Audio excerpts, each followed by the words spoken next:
जय यमुना मैया की। हेलो गैस, मैं हूं देवेंद्र और मैं हूं यमुनोत्री धाम में। इस टाइम मैं हूं चार धाम में से एक धाम और सबसे पहले धाम यमुनोत्री धाम में। इस मंदिर तक कैसे पहुंच सकते हैं, यात्रा के लिए बहुत सी जानकारी होनी चाहिए। दर्शन कब कर सकते हैं, दर्शन का क्या टाइम रहेगा, और एक छोटी बड़ी इन्फॉर्मेशन, अगर यमुनोत्री के दर्शन के करने के लिए आ रहे हैं तो ये वीडियो आपके लिए है। तो चैनल को लाइक एंड सब्सक्राइब ज़रूर कीजिएगा। तो आइए मेरे साथ माता यमुनोत्री धाम के दर्शन के लिए। इस साल माँ यमुना के कपाट जो है 10 मई 2024 को खुल रहे हैं। यमुनोत्री धाम जाने के लिए सबसे बेस्ट है कि आप हरिद्वार आ जाएं। हरिद्वार की कनेक्टिविटी हर जगह से है और हरिद्वार से आपको लोकल बस और शेयरिंग कैब भी मिल जाएगी जो आपको बरकोट या डायरेक्ट जानकी चट्टी तक मिलेगी। पर हमने ये यात्रा अपनी बाई रोड करी थी, तो ये हम देहरादून से विकासनगर होते हुए हम बरकोट गए थे। ये वाला रास्ता सबसे बेस्ट रहेगा अगर चंडीगढ़ से आप ये यात्रा शुरू कर रहे हैं। नहीं तो दूसरा रास्ता चंबा टिहरी होते हुए बरकोट को निकलता है, जो कि धरासू बैंड के पास से टर्न होता है। धरासू से हम आए हैं बारकोट। बीच में एक टनल का भी काम चल रहा है जिससे ये डिस्टेंस करीब 40 किलोमीटर के आसपास कम हो जाएगा। वो टनल अभी बन रही है, अंडर कंस्ट्रक्शन है। और जो राडी टॉप है उसमें जो रास्ता है वो कंजेस्टेड है, वो थोड़ा केयरफुल ड्राइव करने वाला है। बाकी ऑलमोस्ट रास्ता पूरा बना हुआ है, आप ठीक मेरे पीछे देख सकते हैं। पूरा 4 लेन हाईवे बना हुआ है और काफ़ी कुछ जगह पे काम भी चल रहे हैं इसके। यहाँ पे इस रूट पे इतना ज़्यादा ट्रैफिक नहीं है एज़ कम्पेयर टू जैसे गंगोत्री वाली साइड में ट्रैफिक काफ़ी ज़्यादा है।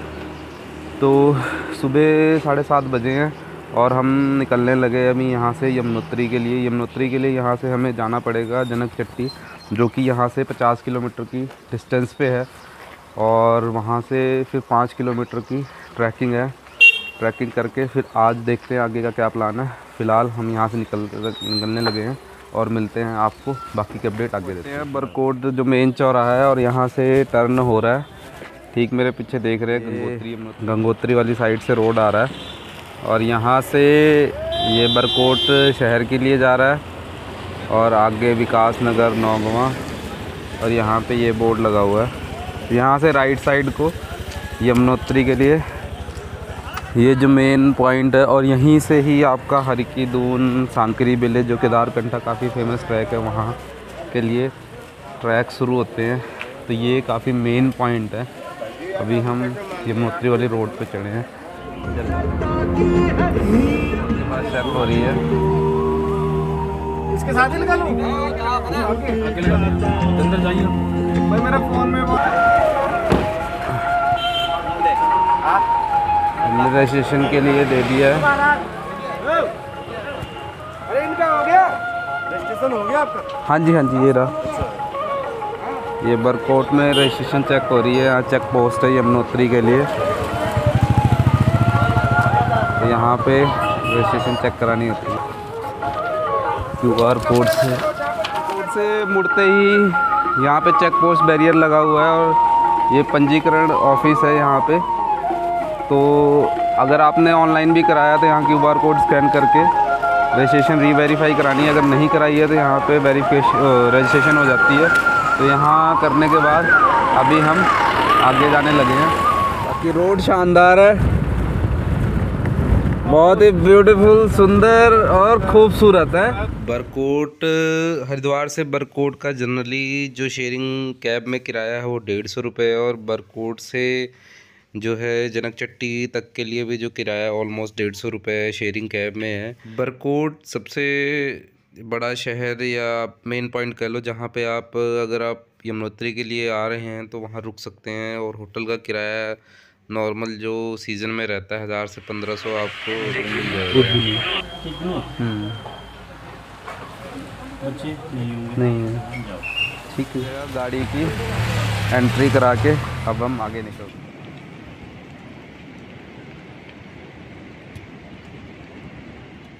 बरकोट से जनक चट्टी का जो रास्ता है वो थोड़ा कंजस्टेड है, मतलब 4 लेन हाईवे कुछ 20-30 किलोमीटर तक बना हो। उसके बाद 1 वे टाइप में ही रोड है जिसमें 2 गाड़ियाँ थोड़ी मुश्किल से निकलती हैं।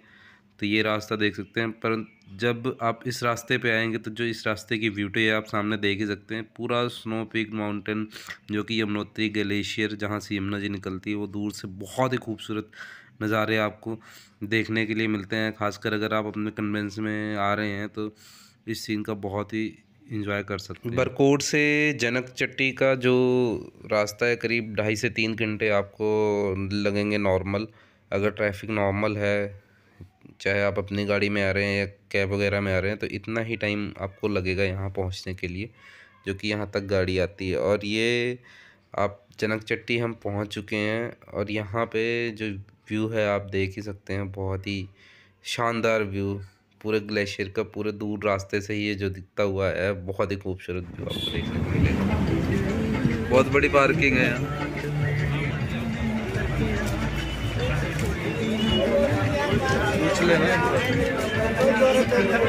पार्किंग भाई, इस गाड़ी पार्किंग इधर को है? हाँ, बड़ी पार्किंग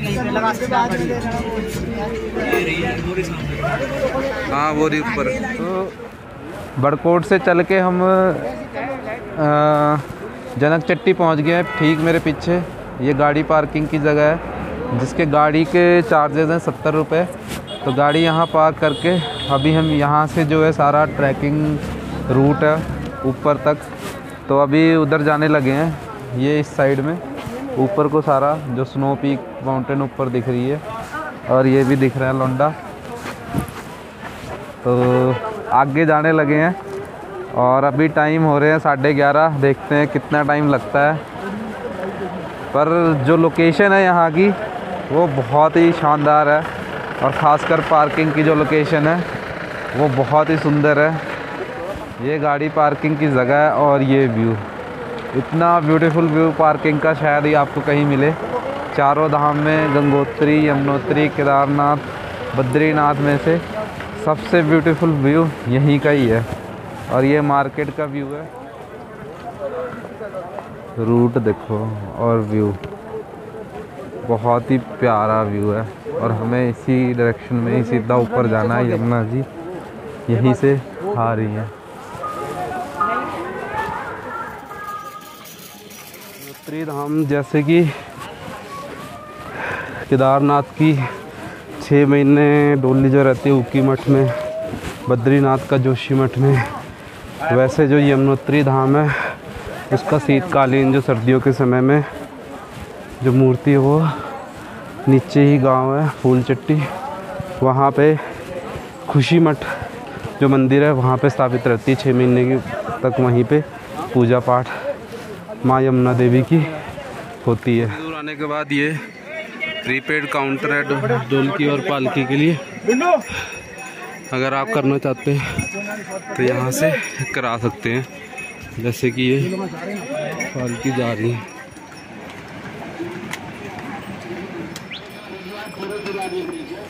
करीब 1 किलोमीटर आने के बाद ठीक मेरे पीछे ये गेट माँ यमुना माता देवी ऊपर, और उनके साथ में दोनों भाई यमराज और शनिदेव, क्योंकि यमुना देवी जो हैं ये सूर्य पुत्री थी, और यमराज और शनिदेव भी सूर्य पुत्र हैं।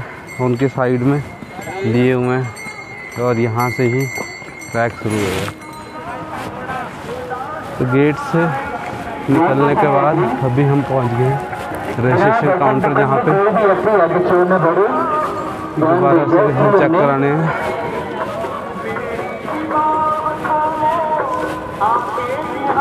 सभी अपने 4 धाम रजिस्ट्रेशन की पर्ची बाहर निकालें। अपने दर्शन को खोलने में ध्यान दें। ये वाला निकाल के रखो, नहीं ये वाला ही।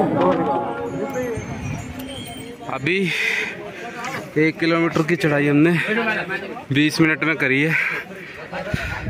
रास्ता ठीक है, अभी थोड़ी चढ़ाई है, थोड़ा वो है, पर इतनी टफ अभी नहीं लग रही।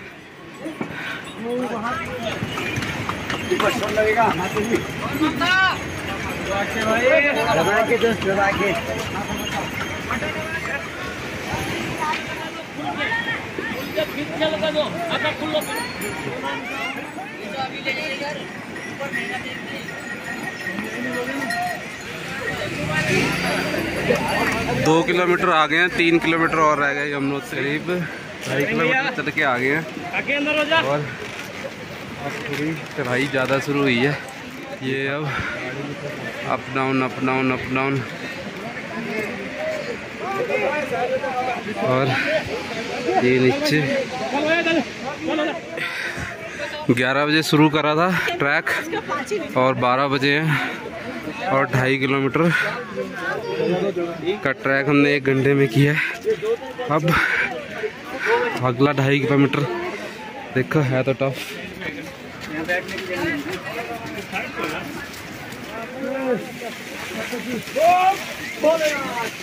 यमुनोत्री 1 किलोमीटर रह गया यमुनोत्री और बारिश बहुत ज़्यादा शुरू हो गई और साथ में ओले भी शुरू हो गए हैं और ऊपर जाके बारिश देखो कितनी ज़्यादा तेज़ हो रही है। होने जा रहा है चिट्टा ही चिट्टा, ओले पड़ने शुरू हो गए हैं और नीचे ये देख सकते हैं आप, ये पूरा ऑलरेडी चिट्टा हो चुका है। 1 घंटे से हम यमुनोत्री मंदिर में जाते हुए 1 किलोमीटर पहले फंसे हुए हैं। बारिश हो रही थी और अब ओले में कन्वर्ट हो गए हैं। ये देखो पूरा बर्फ़ ही बर्फ़, मतलब ओले पड़ के ऐसे लग रहा है चिट्टा ही जम गया। इवन की जो शेड से बारिश भी गिर रही थी वो भी जम गई है। मौसम बहुत ही सुहावना तो नहीं कह सकते, हमारे लिए तो ख़तरनाक ही है और हम एक शेड में पिछले 1 घंटे से ही रुके पड़े हैं।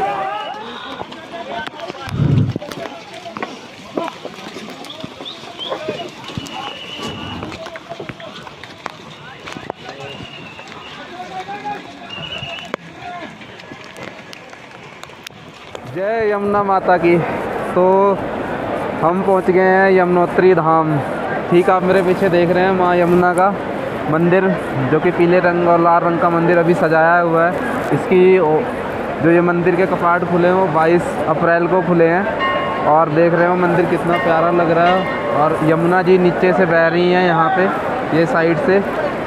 ये मंदिर काफ़ी हाइट पे बसा हुआ है। यहाँ तक पहुँचने के लिए 5 किलोमीटर की ट्रैकिंग करके आए हैं और रास्ता भी टफ़ है और रास्ते में हमें बहुत सारे मतलब कह लो ऑब्स्टेकल मिले हैं। जैसे कि पहले बारिश शुरू होगी, फिर ओले पड़ने लग गए, फिर बर्फ़बारी भी शुरू होगी। पूरा देखोगे चारों साइड, आप पीछे भी देख रहे होगे, ये चिट्टा चिट्टा सारा हो रखा है, ये सारी बर्फ़ ही पड़ी है और हमारे पूरे कपड़े इवन शूज़ सॉक्स सब गिल्ले हो चुके हैं और ठंड से बुरा हाल है। और यमुनोत्री धाम में आते ही सबसे पहले आप यहाँ पे ये नीचे आप देख रहे हैं, ये तप्त कुंड है। यहाँ पे स्नान करके माता के दर्शन करते हैं। ये तप्त कुंड है, लेडीज़ के लिए अलग है नीचे और जेंट्स के लिए अलग है, अलग अलग वो है।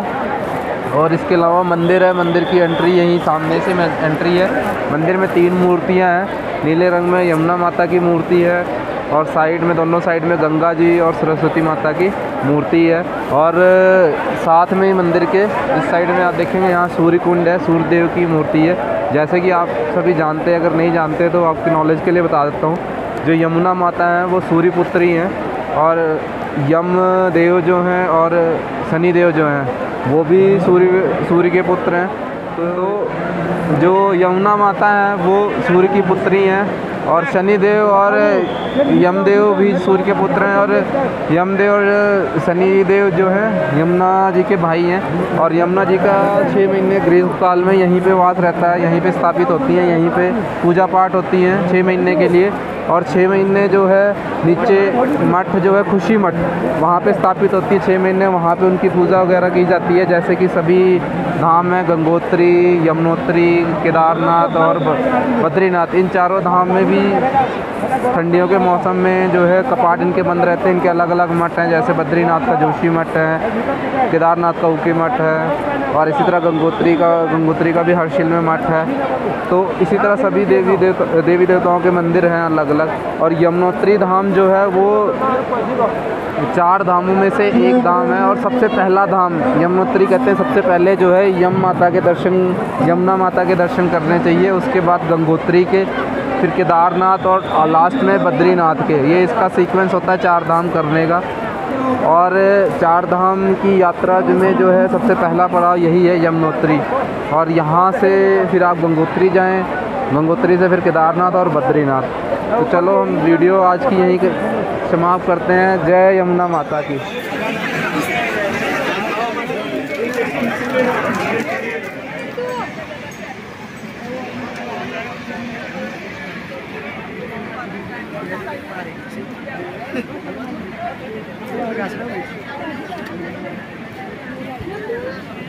चलो बाय बाय बाय